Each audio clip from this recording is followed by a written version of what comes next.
pleasure.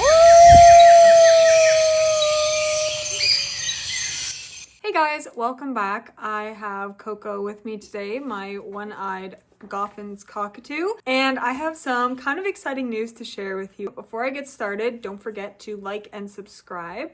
Of course, I always appreciate it, so thank you so much. And I've been working on creating all sorts of like animal related, I guess merchandise is the word. I'm always searching for things to have in my house or to wear that are animal themed. So I've been creating a lot of stuff like that and some species labels and just a lot of fun things. So if you want to check out my Etsy store, or I actually even have some coloring books on Amazon. Anyway, all my links are going to be in the description and in my bio. So I would love it if you guys would check that out too. But why don't we get started? I actually had some eggs laid recently, but it's really exciting because this is a species that I've been growing up for. I think I got my first one 4 years ago now.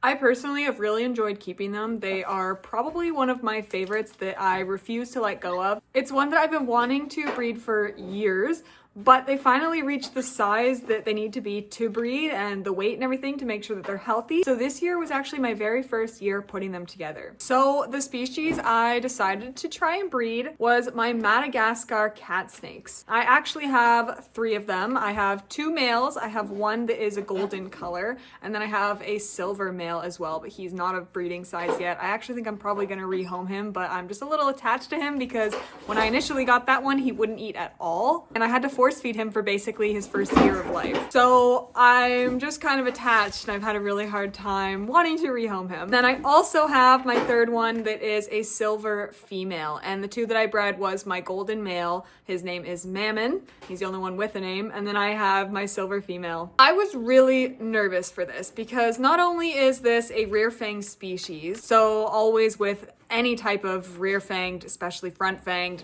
any venom in anything, I'm always a little bit extra cautious. So I really wanted to make sure that, you know, I wasn't having to reach in and split apart 2 snakes when they're rear-fanged.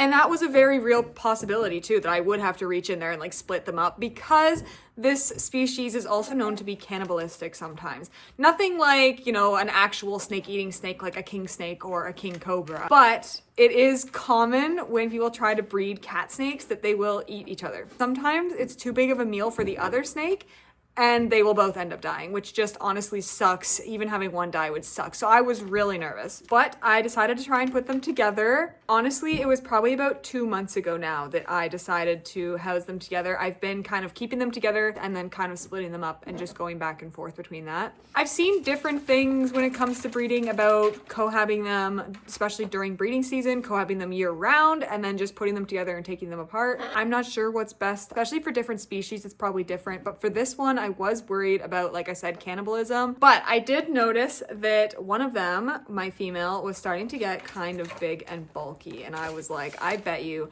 that I have some eggs coming. So I started checking the enclosure every day, all the time. By the way, I'm sitting here and I have bunnies, baby bunnies that are crawling on me. They are so cute.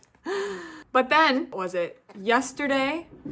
I ended up finding a clutch of eggs. And I kind of knew that they were coming, so I put my incubator together. So I wanted to show that to you guys and show you what I use to incubate them because it is homemade. And I thought I would just show you how I prepare these eggs and what I'm gonna do with them to make them hatch. I'll make another video when they do hatch, don't worry, I will update you guys. Obviously, every species of snake is gonna be a little bit different. So you're gonna wanna do your own research depending on the species that you are interested in breeding or have eggs for. Although I noticed they're not that different. There's a lot of similarities in species, especially when they are from the same area. But you wanna make sure that you're setting the temperature to whatever that species needs. And of course, the humidity, usually for all eggs, the humidity needs to be a little bit higher. But there might be species out there that need their eggs to incubate in a drier kind of climate versus a more humid climate. It is a pretty dry species, like they don't need a whole lot of humidity, although the eggs do require a little bit more humidity. I'm basically using the same method that I would for ball pythons, corn snakes, pretty much anything. And for me, it's worked out really well in the past for most species that I've dealt with. So why don't I get the eggs for you guys? I'll show you my incubator, how I set that up, and let's put the eggs together to put them in the incubator for the next 60 to 75 days. Okay, so I am being extremely gentle. When you have snake eggs, if they're stuck together, you definitely don't want to pull them apart. You don't want to damage them. and you want to leave them the way that they're laid. I mean, like, don't rotate them or anything when you're going to incubate them.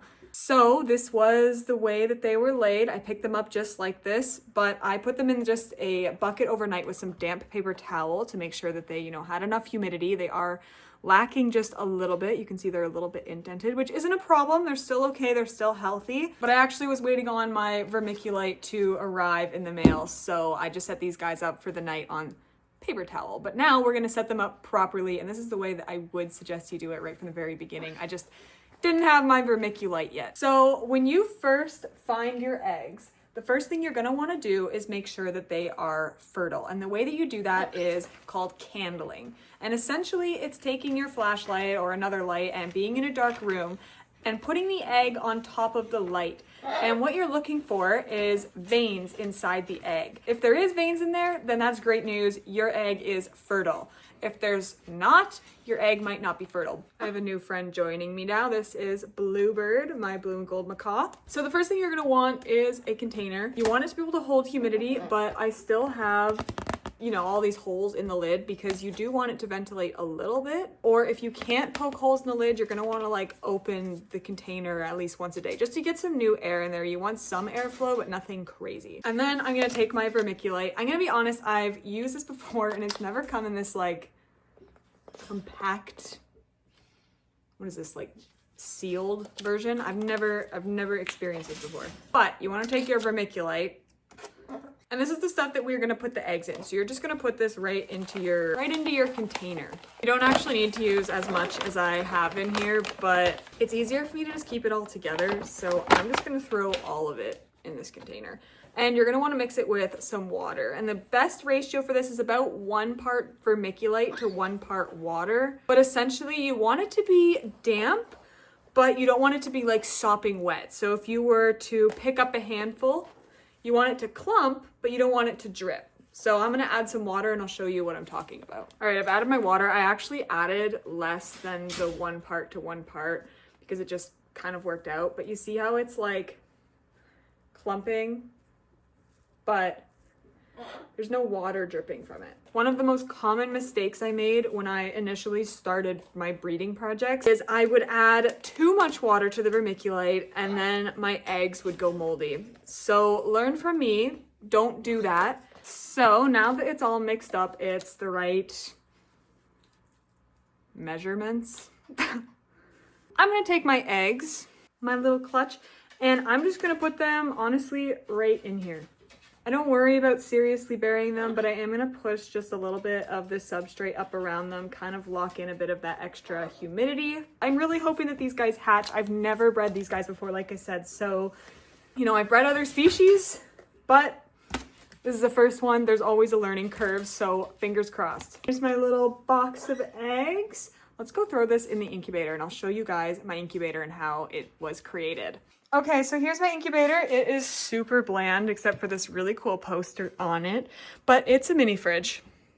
Yeah, I love it. I can throw these eggs right on in there. So I have some heat cable back here. I also have this little fan. I actually don't have the fan plugged in right now, but if you want to keep the air circulating a bit more, you want to prevent mold. But yes, I have this heat cable or heat pad back here, and I have the heat pad wired out the mini fridge, and it is hooked up to a thermostat. And the thermostat hangs up above here. It's falling now, but it's supposed to be at 82. I'm gonna close this guy in a second.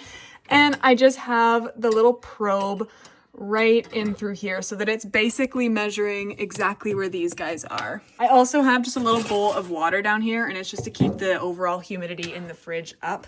But yeah, I find the system works really well for me. It's so basic. And it was pretty cheap. This fridge, I don't even know that it worked. I got it for free. And it has hatched multiple clutches for me. I have a few more coming so far. This is just my first one to lay eggs, so I'm very excited about that.